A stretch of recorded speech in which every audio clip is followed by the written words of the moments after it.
Oh, turn my phone down.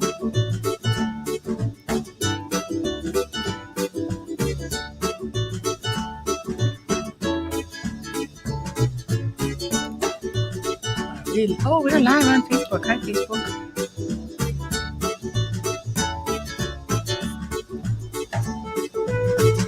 Let's see here. All right. Good morning, everybody. How are you out there? It's time. It's 7 a.m. on a Thursday, which now means it's time for Living Low Sodium with your host, Mary Schepp, brought to you by the generosity of Reese's Barkery and Pautique, reesesbarkery.com, 847-363-7297 for all the healthcare needs and the foods and the treats and the little toys and everything your doggies need.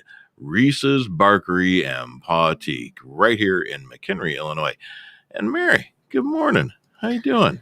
Good morning. I am tired Yeah. and sore, but I am good. Good. Well, it's good that you're good. I kicked my ass yesterday. You did. You were telling me. True to my form, I overdo it on a regular basis because, that's what I do. Yeah. And it's always, hey, Dad, it's always the little things. So well over a decade ago, the first time in my adult life that I, threw out my back like you see on TV. As seen on TV. Right, where someone can't move and it's, and they're crippled and I literally had to crawl back into my car. You've fallen and you can't get up. I was lifting a loaf or a package of hot dog buns. And something popped in my back and I was miserable. And it was hilarious because I mean... Package of hot dog. I shouldn't laugh. But I was like, the shopping cart is next to my trunk and I'm pivoting from my cart to my trunk to my cart to my trunk, unloading groceries. And I picked up a bag of hot dog buns and whatever it was, that motion, and it popped something in my back and it hurt horribly bad. And it was so horrible. Same thing. Yesterday I was, doing what I do, putting, busting hump and working hard and doing things and lifting chairs and pallets and moving stuff and cleaning my dock. And as you do.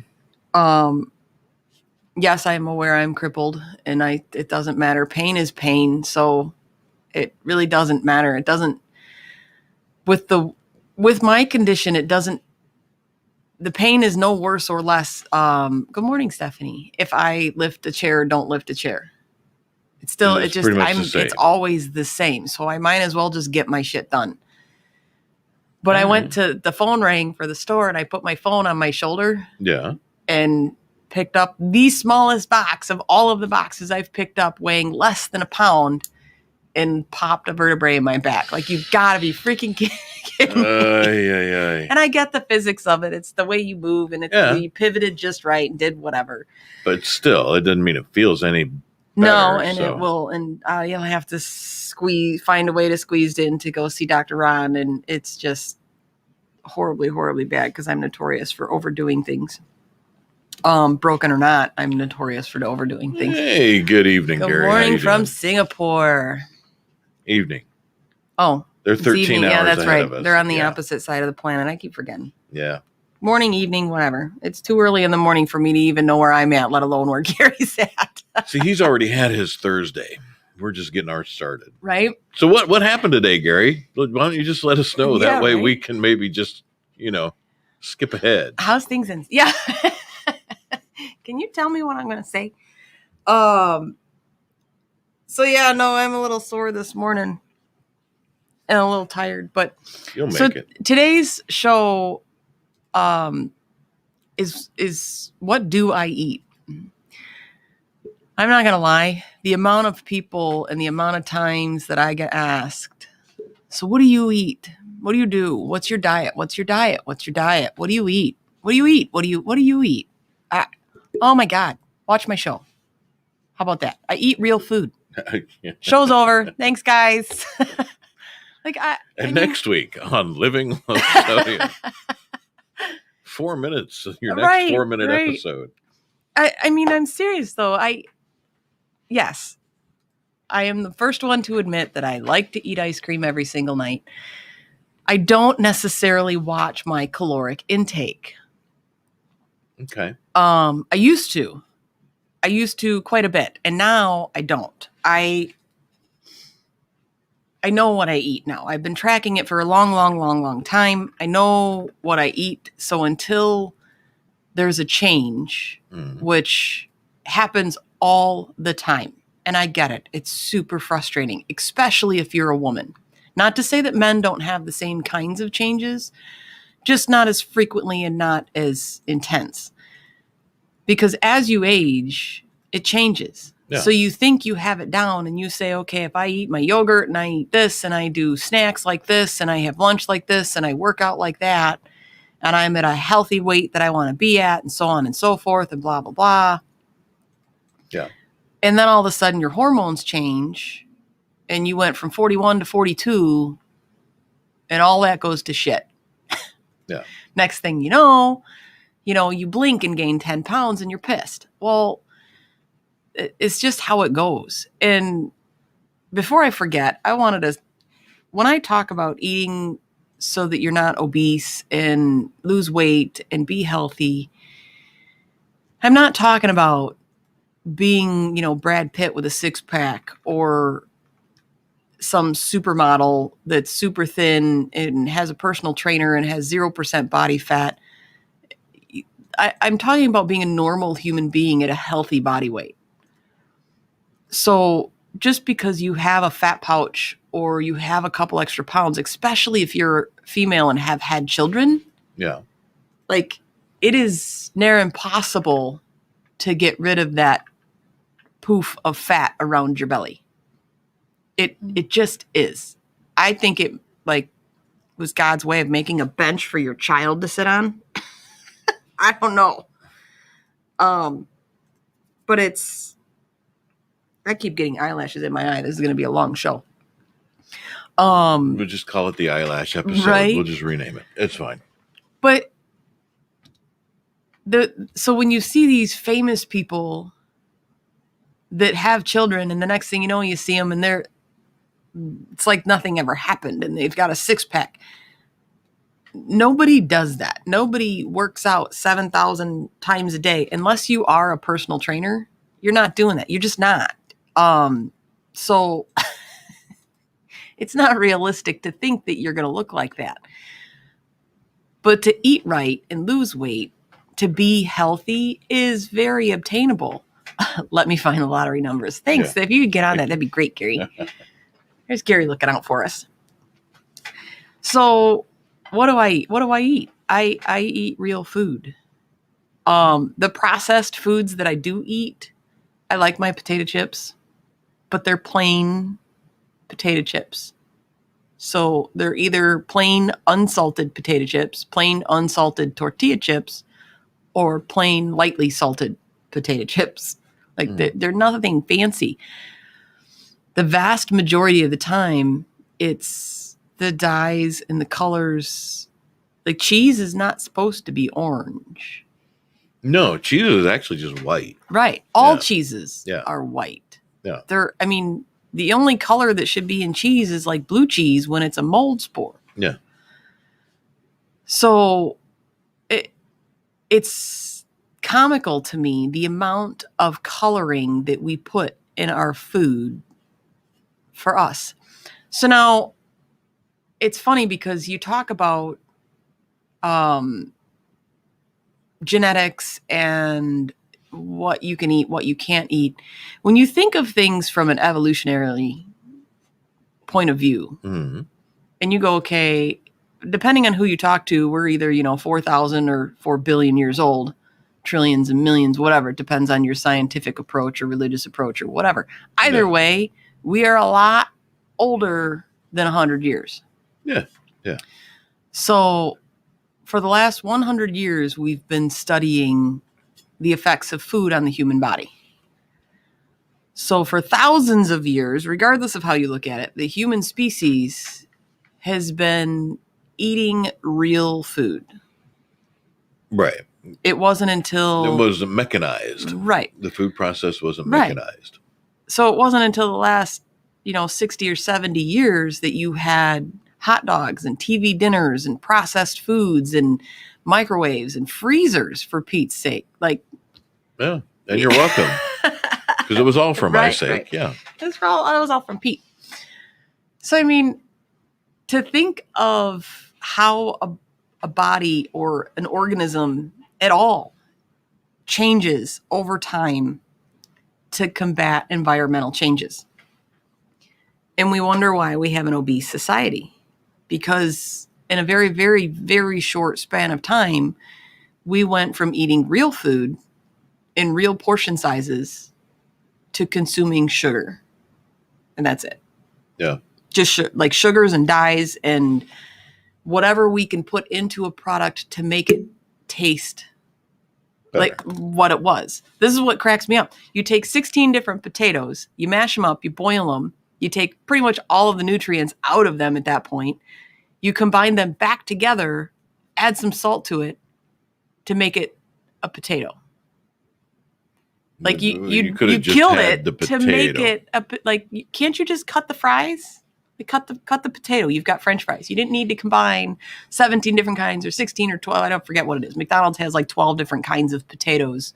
Yeah, so no matter when you go, where you go to a McDonald's, it always tastes like McDonald's fries. Right, the consistency. Yeah. And I get that as a business brain, as an entrepreneurial type of brain, I understand that thought process, that you need consistency across your products. All of the major players do it. Even the little tiny guys do it. You have to have consistency or it's just not going to work. It's not. You might as well have separate companies, separate businesses, and not call it a franchise. So I understand that. But from a health standpoint of a society, it boggles my mind how much we destroy things to turn them back into what they were. Yeah. All across the board. You have chicken nuggets that, like, just cut a piece of chicken up, put some bread on it. Why does there are these YouTube But nobody videos. wants to go to that effort. Right. Nobody wants to go to the effort of actually getting a raw chicken and cutting it up and then cutting, all the meat up to make the little chicken nuggets. And then you got to bread it. And then you got to. And so my favorite thing ever. Do you like a battered chicken nugget or a breaded chicken nugget? They're very different. They are. And so it's funny that you say that, because I had, right after my liver failed, either it's the first time I noticed it or they just started carrying it, because I don't ever remember seeing the packages of the chicken tenders until my liver failed. And I mean, we ate a fair amount of chicken, so I think I would have noticed, because I've always liked to cook. That didn't change. It's just my method of cooking changed. So I found these chicken tenders, and they were cheap, because I'm cheap. Yeah. So I was like, I'm going to make something out of this. And I made my own chicken fingers like the Squire has. Okay. Instead of chicken nuggets, they're just the chicken fingers. Yeah. It was so unbelievably easy, super fast. And of course, when I first made it, it didn't quite turn out like I wanted it to. And my oven was horribly, horribly bad. Double oven from like 1972. So it didn't work out quite as I wanted it to. But I tweaked the recipe, and it's still super easy to make. I use panko breadcrumbs. Oh, okay. And it really is chicken, yogurt, and then my panko breadcrumbs with whatever seasoning I have in my house. What I feel like. Do I feel spicy? Do I feel ranch? Do I feel Italian? What's in the cupboard? What jar did I grab, and which one goes in there? And then chicken, yogurt, breadcrumbs. Spray it with some butter spray and bake it. Yogurt? Yeah. Like instead of milk or something? Uh-huh. Huh. The consistency of it is thicker, so it sticks to the bird better, in my opinion. Okay. Plus it gives so when you think about marinating stuff in buttermilk, that acidity of the yogurt kind of helps with that same thing. The other nice thing about it is if you put the seasoning in the yogurt, so if I put like my Dax original red spice, which has got a little bit of heat, it's very, very mild, in the yogurt, and then bread the chicken or the pork, or coat the chicken or the pork chops in that yogurt, then put panko on it, it actually flavors the meat. It helps penetrate into the meat itself, and it's absolutely fantastic. Huh. So I tend to use yogurt even with my meatballs. I put yogurt in my meatballs. Really? Straight up plain yogurt. I did not know that. Yeah. I never would have thought to use yogurt. I see. Usually the reason why I use something is because I ran out of something else. Ah. I never have milk in my house. No? No. Unless I'm making bread. I have had more milk in my house in the past probably 6-8 months since I started making bread on a regular basis. My roly-poly bread and the Italian loaf in my sassafras baker that I use, the stone bakeware, I think they call it. Kind of like a pizza stone, but it's shaped like a loaf of bread. Okay. Makes an absolutely perfect everyday loaf of bread with crusty outside, super soft inside. I've got about 1 million pictures, so if you've ever been on my Facebook page, you can see it. And if you want the Sassafras Baker, you can go to sassafras.com, or you can go to Kitchen Outfitters right here in Crystal Lake if you happen to live here locally by us in the station.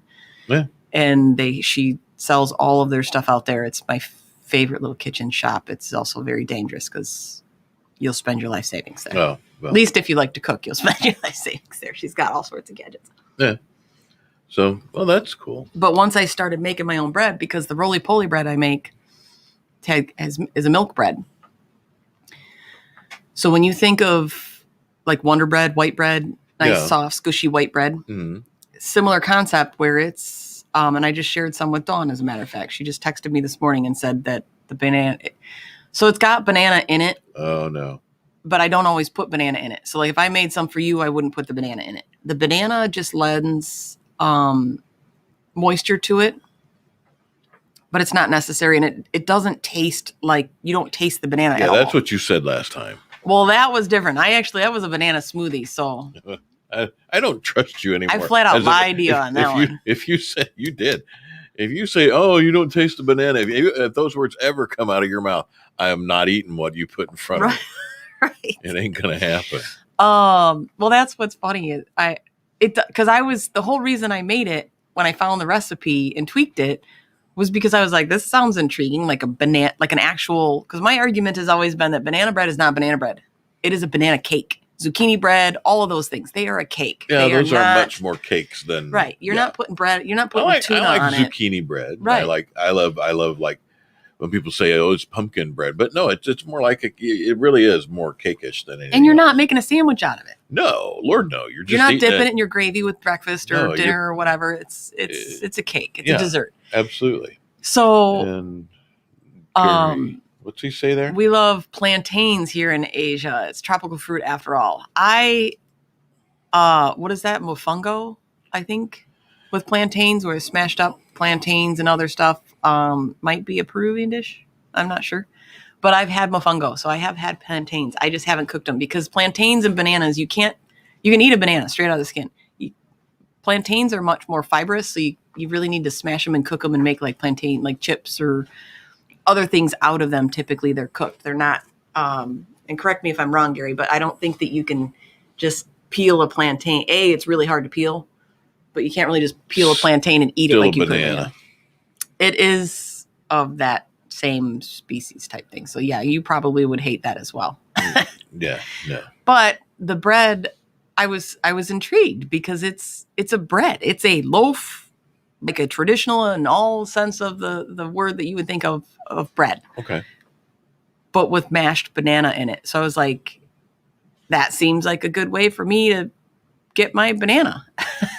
Because we all know I'm not a fan of it. Yeah, no, and to me, you're very brave because there's no way I could eat a banana every day. The way two of them every day. Two every day. That's just so horrible to me. That's the most horrific thing. They're not, what's funny is now I don't eat, it's like the pain in my back. I don't even notice anymore. I just eat it and get it over with. It's the fastest way for me to get the potassium and the protein or the fiber and everything that I need. Yeah. But yeah. Gary says, yes, banana chips are very famous in Thailand. My mom tried to pass banana chips off on me when I was a kid. I wasn't having it. No, you don't like bananas, I would suspect. No. And banana flavoring is what turned me on bananas. So, and Gary says, but plantains are starchier and lower in sugar. They are. And the same with green, and that's because plantains are very much like greener bananas. So I tend to eat greener bananas for that specific reason, because the more ripe a banana is, the higher the sugars are, because that's what happens when fruits get ripe. They get more sugar and whatever, and they break down the fibers, and then they eventually rot and go into the earth and feed the worms. So when you eat a greener banana, it is lower on the glycemic index, and it has more fiber.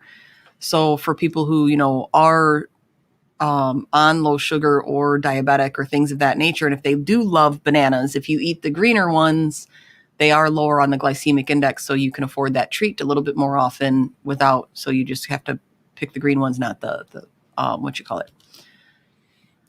Oh, and he said plantains originate from this side of the neighborhood in Southeast Asia. It turned into the banana show. Yeah. So thanks for that, Gary. But no, it so now I did like what was that show when I was the 1 banana, 2 banana, 3 banana, 4, Yeah. 5, 6 banana, 7 banana. The Banana Bunch. I loved that show yourself. when I was a kid. That's funny. Everybody knows I'm old. Right. That's all right. But yeah, so it did. The recipe intrigued me because it's got banana in it. Like, what loaf of bread has banana in it? But then I was kind of let down because even my husband was like that. I thought you said this was a banana bread, because it doesn't. But when I opened the oven door, it smelled like banana, kind of like popcorn. Oh. It smells amazing, and then it doesn't taste like anything. So I can't even handle the smell of bananas. It just makes me I nauseous. have made it without bananas. I have substituted with yogurt and other things. That's right. The banana splits. See there, yeah. Gary helped me out. Yeah. So, but I have made it without bananas, and it's still a milk bread. It's still fantastic. And because of the way that you roll it and then slice it before you bake it, it literally becomes like a pull apart bread. So you can pull apart each chunk, and it's super soft, super fantastic. And it's, I don't know if I'm going to be able to remember the recipe right off the top of my head. Flour, milk, honey, yeast, and mashed banana. And if you don't want to do a mashed banana, I do yogurt. If you can do salt, a hint of salt. I think the recipe originally called for like a teaspoon of salt, which is more than my day's allowance. Yeah, you can't even do that much. So occasionally, if I'm sharing it with somebody else, I will do a grind or two of the Himalayan sea salt. So the biggest reason that you use salt in bread is for flavor. The only other reason you use salt in bread is to make it easier for you to make, because salt retards the process of the yeast. So it's easier for you to not have it overproof or overrise and then fall and then have rocky, dense, hard, gross bread. Yeah. So it makes it easier for you as a baker to make the bread, because you don't have to know the process as well. You can literally kind of forget it and say, oh, well, it says an hour, so I'll leave it for an hour. With baking bread, it's not let it rise for an hour. If you read any recipe, like an actual artisan recipe book, it will say, double in size or whatever. It doesn't necessarily always give you a time, because depending on your altitude, your humidity, your temperature, if there's a draft, there's so many different factors that will determine whether or not it takes a half an hour or 2 hours for your dough to rise. So adding salt retards that yeast process and slows it down so that you can not have to be as precise about the rising proofing process. Otherwise, it's purely just flavor. That's it. 90% of the time, the majority of the reason that you add salt to anything is purely just flavor. Unless you're salting something like sauerkrauts, fermented bean paste, soy sauces, things like that are the corned beef, where the pickles, dill pickles, where the salt is actually a process of breaking down and controlling the bacteria and the fermentation process. Okay. But when people say canning and you add salt to like a pasta sauce or something, the salt is just flavor. The canning process itself is what stops it from botulism and all those other things. The heat and the is what stops it. Okay. Yeah. So. All right. Cool. Ow. So, well, be careful there. You're drinking hot coffee. I know. I didn't make coffee this morning. I did. It's over there. Well, I meant from home. I needed coffee to travel with me from my house to here. Mm. So when we're talking about foods that I eat, I eat very little sugar. So sugar, I watch my sugar closer than I watch my salt. Really? Because by eating real foods and not having a salt shaker in my house, I don't have to worry about salt. I really don't. Yeah. I don't care. So beets, celery, carrots, they're naturally high in sodium. So technically, if I ate a full serving of beets, it's really high on my allowable limit of things that I can have. But it's what I call dietary sodium. And there's a difference between dietary sodium, what's naturally in a product, and sodium chloride, which is what salt is. There's a difference between added and not added. It's like the argument with juices. Drinking juice is not the same as getting a fruit serving. And I hate when people, you get 16 servings of fruit in this juice. No, you don't. You don't. Where's the fiber? No. Where's the skin? Where's the protein? Like, because you added some calcium in afterwards, the fruit itself, and that's what cracks me up. Our bodies have evolved to eat these things as a whole. Yeah.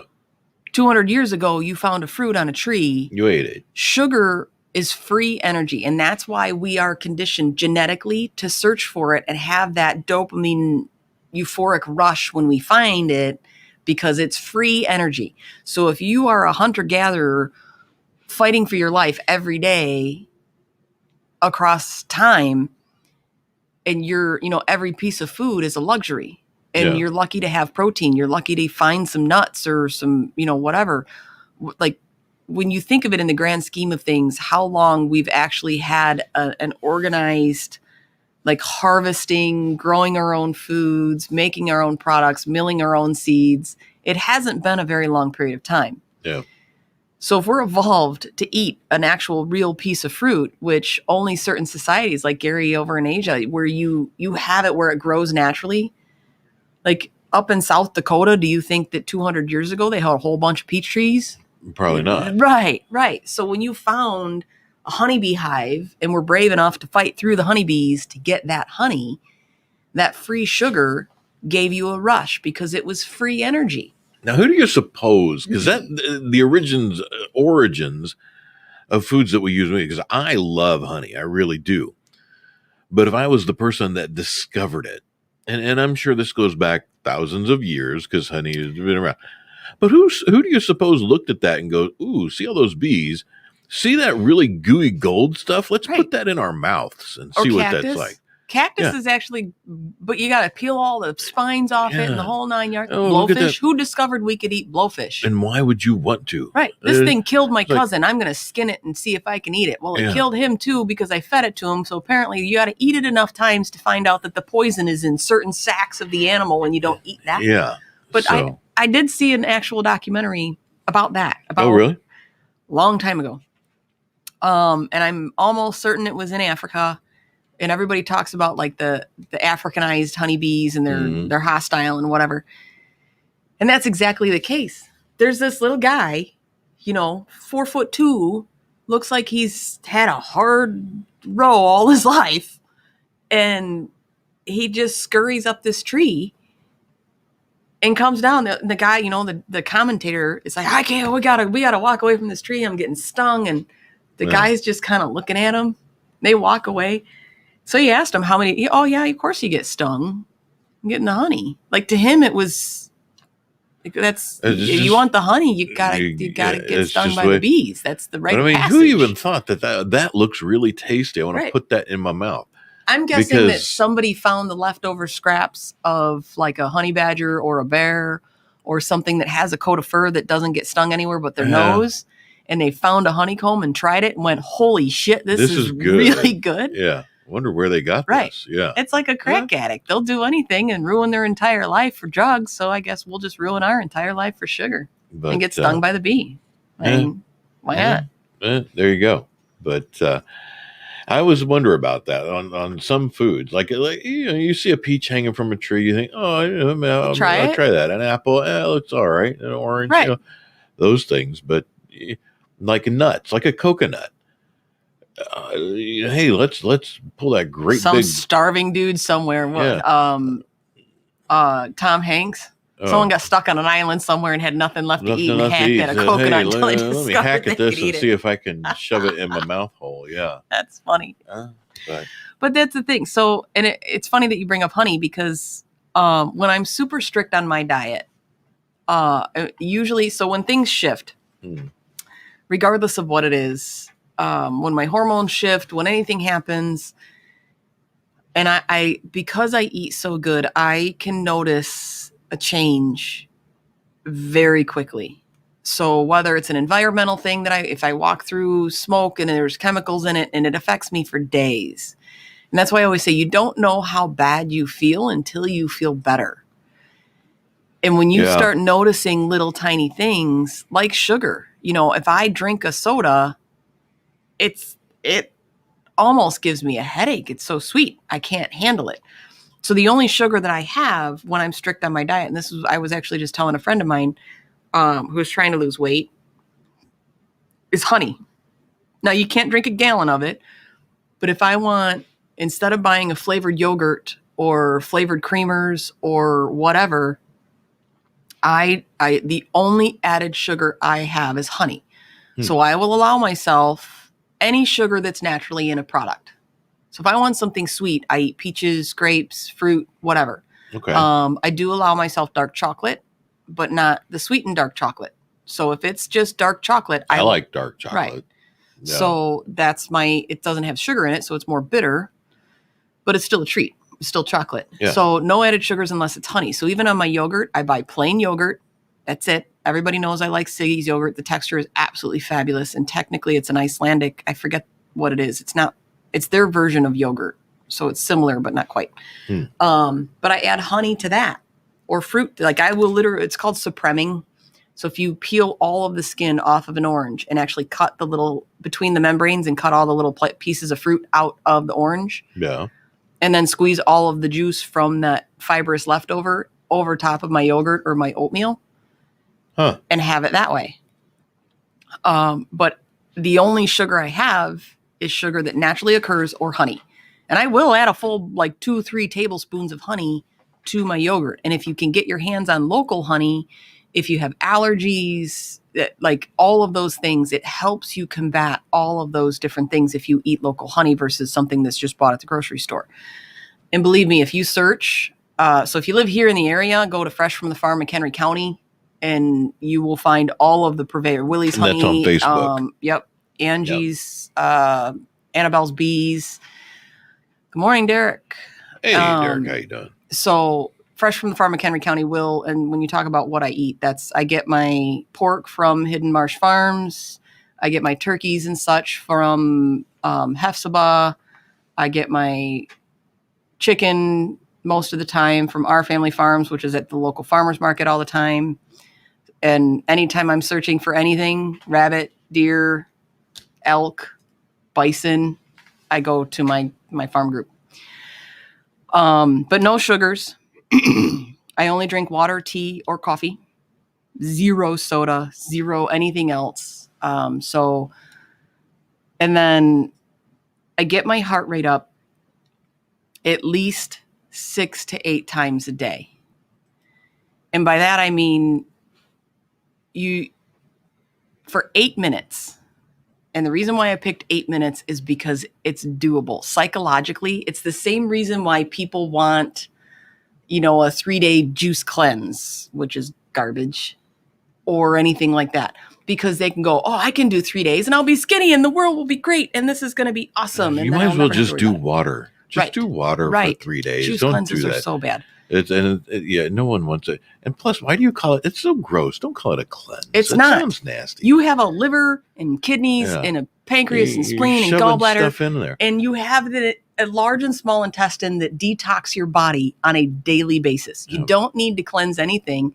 You eat real food. You don't eat garbage. No. So, and good morning, Magdalena. And good morning, Dan Trujillo. And Derek says, half my problem is what to eat, and is it really healthy? So that's an easy one to answer. That is 100% easy to answer. You don't eat anything but real food, hence my show. Yeah. So again, no sugar, period. No soft drinks, no sodas, no nothing. So as far as beverages, I get coffee, tea, or water. And if I want them sweetened, they get honey or cream, real cream, half fat, low fat, none of that garbage, real full fatty fat. The problem when you get with low fats and low sugars and low proteins or gluten-frees, and I'm not knocking gluten-free, I get it. You have to be gluten-free, so they have to be even more diligent about what they watch because of the amount of processed crap. People who actually have that real, right. That's a celiac sprue, yeah, right? Yeah. So that's a whole other topic, whole other show. So, oh no, Derek says you don't eat. Bull. Yeah. Have you've seen me? You've seen how much I eat. She eats. I eat so much I share my food with everybody. Are you kidding me? My neighbor's been eating like a queen. She's like, oh my God, you got to stop feeding me. I'm just secretly trying to make her fat because she's a fitness instructor. But no sugar, water, tea, or coffee. And if you're a sociopath. How about that? We just learned a new thing. A new thing about Mary. So if you want to sweeten your coffee or tea, you do it with honey. Get your heart rate up. And by that, I mean, if you're going to walk, if you're going to carry a chair from here down to your car, and it's doable, but you're going to be winded by the time you get there. Yeah. It took you a minute to do it, but you're a little winded. So you walk, you see all these speed walkers and whatever. You walk at a brisk enough pace, or you do an activity that's brisk enough to just get your heart rate up. So the easiest way that I've found to do it is you literally go for a walk, set a timer for 4 minutes. And when the timer goes off, you turn on and come back. And that's your 8 minutes. And you do that 6 to 8 times a day if you're trying to lose weight. So when people talk about, I don't have time to work out for a half an hour or an hour, because if you look up anything about obesity, it says work out for 30 to 60 minutes a day. So if you take an 8-minute walk 6 to 8 times a day, you do the math and you're right there. But that intermediate, that interrupted movement is what gives you a balance to keep your heart rate up and burn stuff. So when you eat real food, and if you're trying to lose weight, if you're not eating added sugars, only the sugars that are found in foods, if you eat a higher protein diet, and so I discovered, this is why it's funny, when my liver failed and they said, go home and eat less salt. It's gotta be more complicated than that. Like my organs went into failure. It's gotta be more complicated than that. Turns out it is. It's a little bit more complicated than that. Ugh. But I've discovered I had to eat more protein because I had muscular atrophy. Because when my liver failed, I couldn't do anything. My body turned into a big giant water balloon. I had to have 2 paracentesis to remove the water. One was 7 liters. One was 6 liters of fluid. Wow. And it is, I thought it would be fascinating, but it's literally what you think it is. They tapped me like a keg. They put a little tiny tube of water or tube in my side and just watched it drain out of me into a jug on the floor. Like there was no fancy equipment about it. Wow. But so I discovered I needed high protein. The problem with high protein is harder to digest, which is taxing on your liver and your kidneys. So if you have liver or kidney disease, how do you eat more protein without causing more problems on your liver's kidney? And I have a lot of people message me all the time. I had 3 messages the other day because I had sloppy joes. How do you eat sloppy joes? What'd you make them with? Beef and lamb. Like they weren't vegetarian. I make a vegetarian sloppy joe, but so now I have another question. So, okay, now I've discovered I need to eat protein to build my muscle back. Yeah. But how do I eat protein if I can't eat protein? So I had to up my carbs, complex carbs, and good fats like avocado, grapeseed oil, the good fats. Well, what do carbs and good fats do? They make you fat. So how do I up my carbs and fat without becoming fat so that I can eat the protein that I need to eat to gain the muscle back that I lost from sitting in a hospital bed? So I've said it a million times. I'm never one to say that it's easy, but the easiest way to wrap your head around it is exactly once I started to get overwhelmed and I said, okay, fine, I'm going to eat that. I'm just going to eat real food. If I want sugar, I'll eat a peach. If I want dinner, I'll eat a steak and a potato, not something out of a bag, not something out of a can. If I want something quick, I pre-make all my soups and things like that. So if I want to bring one, I can just bring it out of the freezer, bring it with me, pot pies, all of that stuff. Like a pot pie is just chicken soup with a thing on it. Like, yeah. Chicken soup with an eatable lid. Right. With a nice, fluffy, flaky, crusty lid on top. Yeah. And now I want a pot pie. So once I discovered that, and I just took the stress away. So I tracked my food for an educational purpose. So all I did was eat real food. But then I discovered, okay, I need to eat more protein. So because I upped my protein higher than what I'm supposed to because I needed to build muscle back. But as I was tracking my food, that's where you discover, holy crap, I don't get enough potassium, or I get way too much potassium, or I'm eating way too many, if all you like is broccoli and that's all you eat, you're going to find that you have too much vitamin A, too much potassium. Yeah. You need to have a varying degree of foods. But it's amazing how fast you will balance out your entire system if you eat higher protein, no sugar, and complex carbs. So the funny thing is when you have a steak dinner, you're supposed to have it with something like broccoli, because the types of chemicals and acids that your stomach creates to break down protein into the amino acids that you need in your gut is what creates heartburn. So if you eat an acid type food that have, like fruits or vegetables, or if you eat something that's like a balsamic glaze, vinegars, things like that. So if you eat a high acid item with your protein, that acid item helps break down the protein so that your body isn't as taxed breaking it down by itself or creating those acids that it needs to create to break it down. That's interesting. And subsequently, things like broccoli, the acids and the chemicals that those create in your gut reduce acid reflux.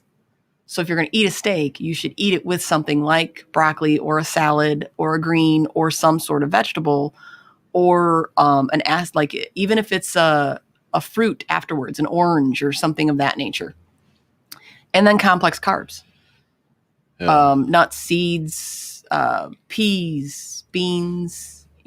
It's. I like beans. I like baked beans. But baked beans with sugar on top? Sure. You should do them with honey. Yeah. That'd probably be just fine. So honey and bacon? Yeah, honey, bacon, and the baked beans. Yeah, that'd be all right.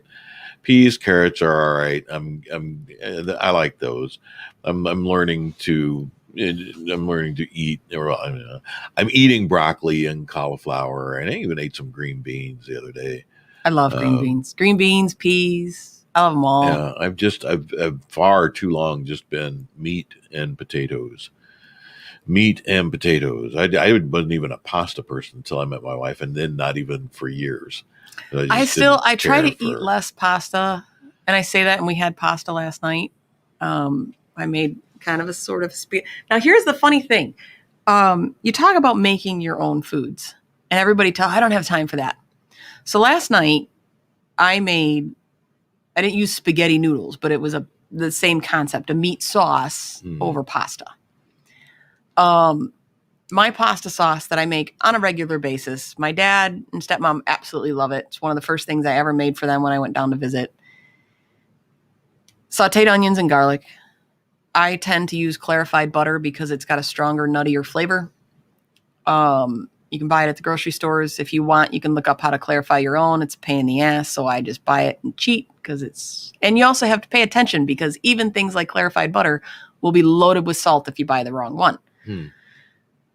Clarified butter, a couple tablespoons, a whole onion diced up, 2 garlic cloves, grated or diced, chopped, whatever you feel like doing, in the pan till they're fragrant. So literally until your kitchen smells like onions and garlic. I throw a pound of a protein in there. I don't care what protein, pork, beef, lamb, bison, whatever I have in my house. Now, if you are going to use a game meat like venison or bison, you need to add an acid of some kind, balsamic, red wine vinegar. You need to add a little bit of something. And if it is something like bison that's got a little bit more of a sour taste, I'll tend to add some yogurt. But for the most part, just any turkey, ground chicken, ground pork, whatever you feel like adding. Yeah, and I'm learning to appreciate the chicken and the pork more. Yeah. Well, see, I'll give you a pound because she's got another round of pigs coming up, so I'm gonna get I might have to get a whole pig from Hidden Marsh Farms. Because Ben and I blew through the one, we bought a quarter and it was not nearly enough for us. But I will give you a pound of our ground pork. About the only pork I ever eat is either, on a rare occasion, I'm not a big sausage person. A rare occasion, I'll have a bit of sausage. It's either bacon or occasionally ham. I might have a ham sandwich or a ham and eggs. And that's about the extent of my pork appreciation. So there is a big difference between salted, brined, processed pork from a grocery store and pork from a farm. So the Hereford hogs that she raises, and I mean, it's even like if you talk about prosciutto, which is the like Italian style bacon kind of stuff, whatever, they specifically feed their animals in a certain way. It's the same as like Wagyu beef. Depending on how the animal's treated and what they've eaten will determine the taste of the animal. So there's a huge difference. So I'll bring you a pound, and it's just ground. It's not a sausage. It's just ground pork. So I'm guessing Wagyu beef must just be cows that are constantly, completely loved on, and doted on, and just made to feel like they brush them. They give them beer. They love them. They hug them. They get free pasture rain. And it makes a big difference. But that's the thing. So the same with my pasta sauce. The onions, garlic, clarified butter, a pound of protein. On average, because it's easier to get, I will use ground pork or ground beef. All fresh from the farm. And I think the brand is Cento, Cento, and it's in the Italian section, not necessarily always the spaghetti or pasta sauce or tomato section. There is the difference, and you have to pay attention because they taste different, at least to me and my husband. San Marzano tomatoes from Italy. It's a plum tomato. Like the plum tomatoes you see in the grocery store. You will see San Marzano and San Marzano style. San Marzano style tomatoes are seeds from the San Marzano that are grown other places. Kind of like wine. You can't call it a Bordeaux unless it's from the Bordeaux region. You can't call it a Chardonnay. You can't, even if it's the same grapes from the same plant transplanted over here and grown in my backyard, you can't call it that because of the terroir of that region. It's what makes the plant, the earth, the soil, the things that are in that area that make it, whether it's the salt on the wind from the sea, it's what makes it. So the San Marzano tomatoes that are grown in San Marzano, Italy, is what I use. And those tomatoes, and a lot of chefs will tell you that it makes a big difference. So that is specifically what I get. It's a big giant jar. So it's once everything's cooked. I wonder if that's what Mary Catherine gets, because she says, no, it's got to be the very specific Italian tomato. Probably. And, so I wonder if that's what she's talking about. When she's a very smart lady. I bet you any money it is. She's Italian, and she's it makes a huge difference. Phenomenal cook. So it makes a big difference. I'm a roly-poly fella for a reason. I'd say that's probably more the Twinkies than Mary Catherine's cooking. I talk about and brag about Twinkies a lot. I actually don't eat them that often. I know. I just like to give you shit about it. And it's. And I really don't care. I enjoy talked about that before the show. I enjoy all of the Hostess products, and if they wanted to sponsor us, I will even eat a Hostess cupcake, ding dong or two. I love ding dongs. I love ho hos. Love Suzy Q's. Body by ding dong. But there you go. That should be on a shirt. Body by ding dong. Right. All right. But yeah, so I mean, it's slogan for living low sodium. Living low sodium. Body by ding dong. With Mary Schepp. Body by ding dong. And now I'm going to have to make that shirt and wear it to the show. But yes. Good morning, Nora. So San Marzano tomatoes. And then so Lighthouse makes an Italian dehydrated herb blend. And I absolutely love it. Also, Dax. Everybody knows that I love Dax spices. Dax.com. I think it's daxspices.com. They have it's called Super Greek. Again, it's an herb blend, but pretty much any Greek or Italian herb blend will do. I do a couple tablespoons of that, some paprika because I like a little smoked heat in there, a splash of balsamic vinegar, pepper to taste, and that's my sauce. So literally in the time it takes me to make the sauce, it's the same amount of time within a couple minutes that it takes me to bring a pot of water to boil and then cook pasta for 10 minutes. Huh. Good morning, Tammy. So why do I need something out of a can? And I get the irony that I bought the San Marzano tomatoes out of a can because they're from Italy. It's the only way I can get them, but it's San Marzano tomatoes and a hint of sea salt. And when I mean a hint, it's like 50 milligrams a serving versus 350 milligrams in a can jar of pasta sauce. So the time it takes me to put a pot of water on, I start my onions, and then while those are doing their thing, I fill a pot of water and put it on the stove. By the time that comes to a boil and I add my pasta, my sauce is done, drain my pasta, put it in the sauce, and I've made my own homemade sauce. So either way, I'm going to be cooking beef and waiting for noodles to boil. Yeah. Why do I need a jar? And I do like classical. Like I still occasionally have it in my cupboard just in case I need something. Or if my husband loves to cook just alongside with me, but he's not going to make a pasta sauce like I will. So he would grab a jar. But well, Mark, thank you Mark. for tuning in. Glad you found it interesting. Mary's here, Living Low Sodium every Thursday at 7 a.m. Central, right here on 216 The Net, 216thenet.com, real life internet radio. Back to you, Mary, for that wonderful impromptu break. Sorry, I don't. But yeah, no. So with Derek's question about, to know what to eat and not to eat. Yeah. You can't eat anything. If you're trying to eat healthy or eat low sodium or eat low sugar, you can't eat out. You can't, if you go to a restaurant that makes their stuff and have a burger, like things like that are your best option.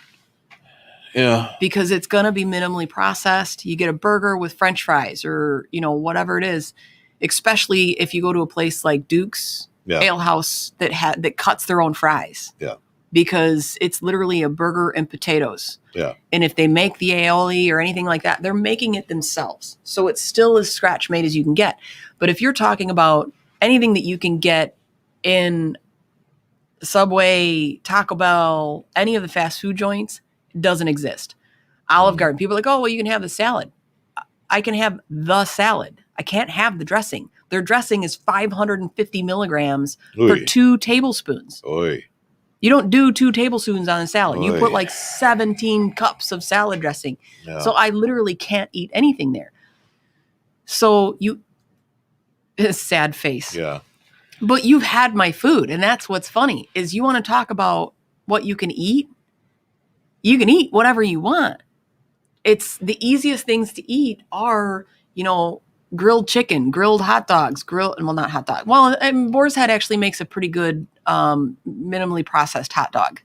And it's low in sodium. It's only like 250 milligrams. So that's my go-to for hot dogs. But when you grill foods, you air fryer, the simplistic, I'm going to eat a piece of chicken or a piece of pork or a burger or a steak or whatever with vegetables. And my processed is cheese. And I still pay very close attention to what's in the cheese to make sure that it's just cheese. Yeah. So you can eat a lot of things and you can still have, the lasagnas and I make my sloppy joes. I'm actually going to bring some sloppy joes into the station tomorrow morning. Oh, really? Bison hot dogs are very, very tasty. I will agree with that. So you're gonna crash the grounds with Sloppy Joe's? I'm going to crash the grounds tomorrow with more than just Sloppy Joe's. Just saying. All right. Hey, yay. For the girl that just spent an hour telling people not to eat any sugar, there might be some sugar tomorrow. All right. I'm just saying. That's good. Well, and I'll bring some roly-poly bread that doesn't have bananas in it, just for you. Well, thank you. I made some. So one of my workers, I tend to feed my workers when they do good things. Like when we have competitions in the store, and corporate says like, oh, give somebody a $10 gift card or something for this competition or that. My crew could care less about that. They want my cookies. So on my board at my store, you'll see a thing that says cookie winner. Oh, yeah. To see who the current cook. Right now, currently, Sam is our cookie winner because he got like 9 surveys with his name on it. The kid just gets, there's keyword searches in our surveys. Oh, okay. So you can look and it just pops up right on the top. And it says, like bad service or good service or like whatever has been used a lot in the surveys. So you can see what these keywords are. And his name was a keyword. Oh, so he wins your like cookies. If you get dropped enough times that you're a keyword in my survay program, you get to win the cookies. So he gets cookies. Awesome. That's really cool. Yeah. So, but no, I'll be crashing the show tomorrow. I figured I always join the grounds, and tomorrow I actually have the time, at least at this particular moment, as long as nothing changes, to come and crash the show. Yay. And since I'm cooking tonight. Awesome. Well, I know Scott and I will both be thrilled. I'll be looking forward to it all through Mary Catherine's Power Hour playlist. So. Yeah. But yes, I have Sloppy Joes, and those are easy too, because same thing. I like to cook with lamb. I cook a lot with lamb because it's readily available. And so it's a pound of beef, a pound of lamb, same thing. Almost all of my meals start with sauteed onions and garlic. And you can buy those little 4-packs of wine. So one of those little tiny bottles, I think, is 5 ounces. So I buy them because I can't drink, obviously. I have liver disease. That would kill me.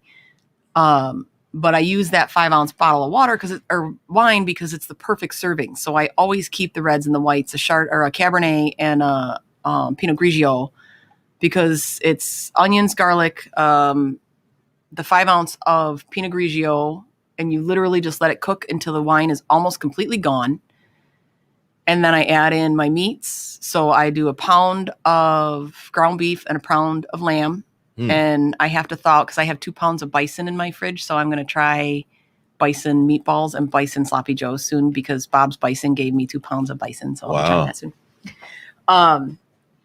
Pays to support your farms, just saying. Man. So and Magda says bison hot dogs are the best. Yes, they are fabulous. So I've never had a bison hot dog. I will get you some. No, don't.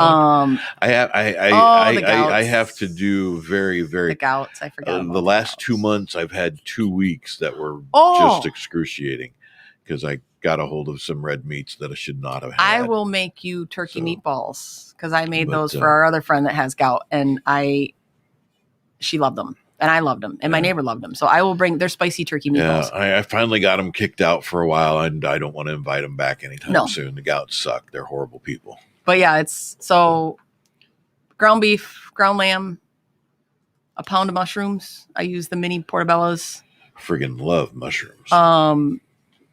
Red bell peppers, green bell peppers, paprika, can of tomato sauce. Now I've been eating bell peppers more recently sloppy as joes, well. Boom.